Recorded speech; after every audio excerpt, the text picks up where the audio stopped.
last team that was going to fly. I wanted to be there to actually video the air show because the Italians, you know, they were like better than the Thunderbirds, they were better than the Blue Angels. So, and I was videoing it for my nephew who lives in San Diego. And my son Brett, out of nowhere, started screaming frantically.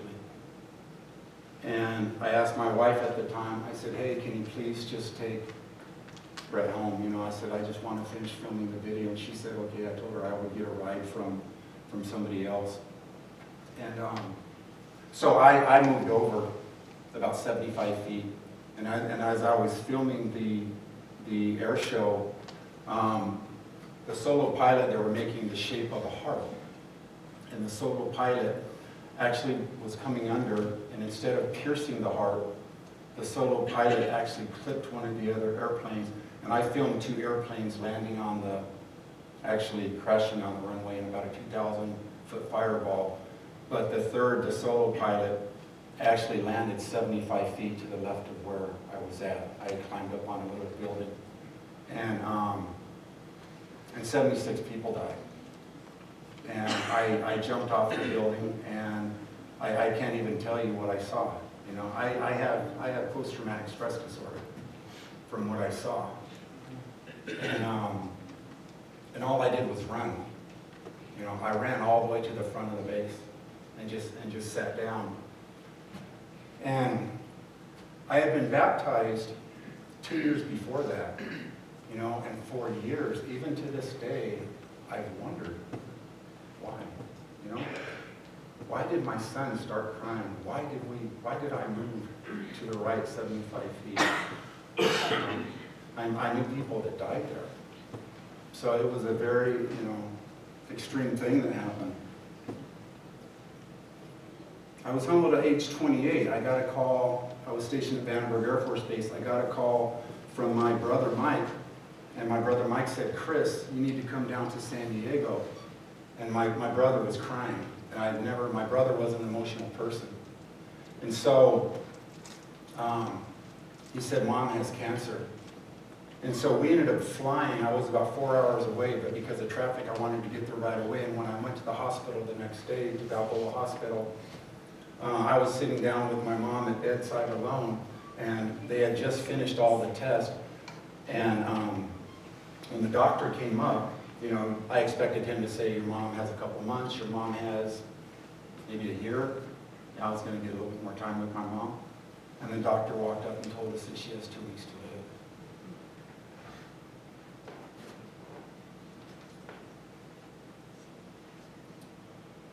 I was humbled in 1994 and 1995.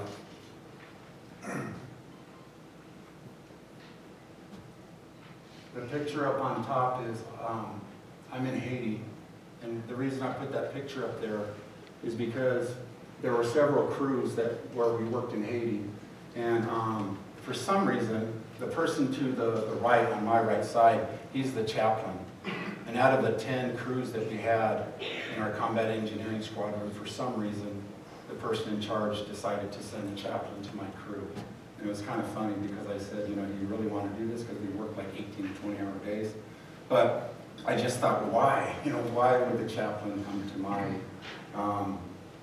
I was humbled that center picture there, we had built 2 of those dome roofs. And I was very humbled because the person sitting next to me on that, named Billy, died of hepatitis.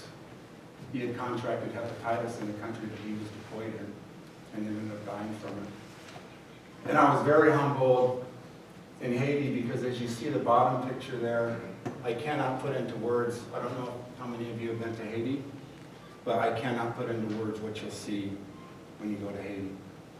You know, but this was one of their supermarkets. And I know I saw another time where they would butcher like complete hogs out on the streets in Haiti and not in any type of room or clean environment. I was humbled in 1998 when I was in the military. I was in human relations and kind of a whistleblower act where I had reported something. And for 6 years, this ordeal, it was so sensitive that I have depression today. That I literally see a psychologist and a psychiatrist monthly because I can't deal with it. Okay? It was such an offense that something I was being blamed for, that if it went through, I would have been court-martialed from the military. And my father was a very distinguished war hero. I really didn't want that to happen.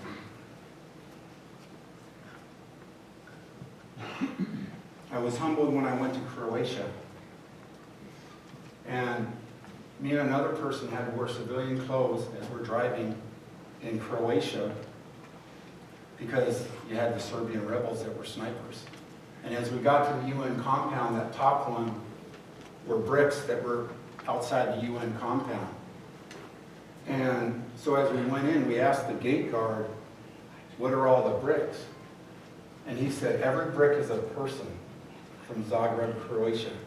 What happened is the Serbian rebels went in and pulled people out of their house that were mostly men from the age of 16 years old to 65 years old, and they executed them. 14,000 people. The next two slides, I was very humbled because we got to go to this Croatian refugee camp where this person, this very, very humble person, and very rich person, bought this army post and literally took up Haitian refugees and paid for everything and let them stay there until they could get on their feet. And what we're doing there is we're throwing them a Thanksgiving dinner. And it was a wonderful, wonderful. After the Thanksgiving dinner, we got to go into their barracks and talk to some of them individually and find out, what all had happened.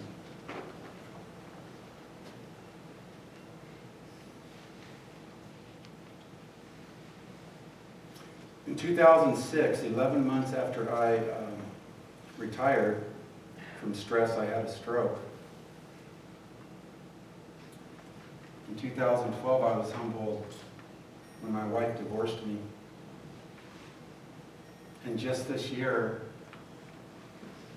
I was more humbled more than anything when Kathy's daughter, who's 24 years old, was pregnant and got news that her daughter has anencephaly, which means the daughter is either, the baby, whose name was Avery, was going to either die while still in the womb or shortly after the baby was born.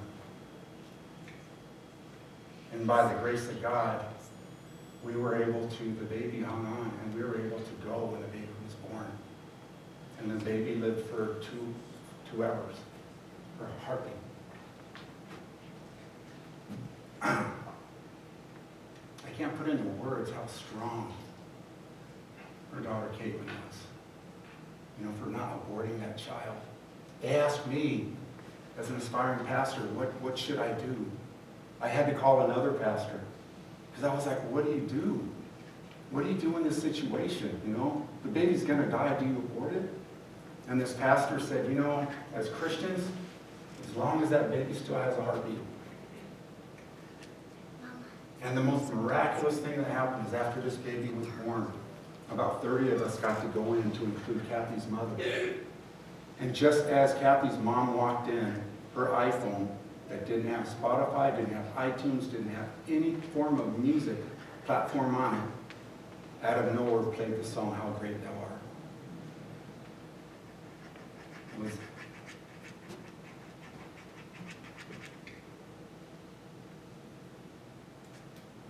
But why do I say this?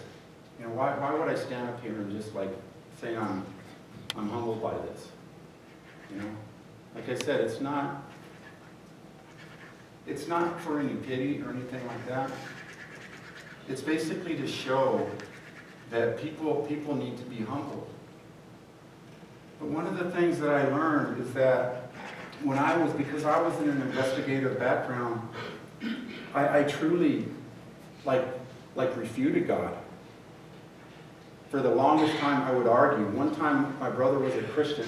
One of the dumbest things I've ever said was, you show me where Jesus is buried, I'll start being a Christian.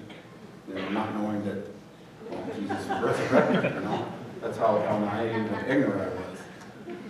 And but what I started to do, and for the younger generation here, I mean, I think this is key, because we're in a situation in society now where it's changing. And so I started doing research. And one of the things that I kind of fell into was apologetics. And with apologetics, basically you take theology, you take philosophy, you take history, and you take science, and you prove the Bible. And right now, because I have older kids that don't really believe right now, it's crucial for me to try to lead them to Christ. But because they're a younger generation, and I'm not trying to stereotype the younger generation, but a lot of the younger generation right now, with all the social media and just the way they are, they want facts. They want you to show them something. So through apologetics, that's something that can be done. And apologetics isn't generational. Anybody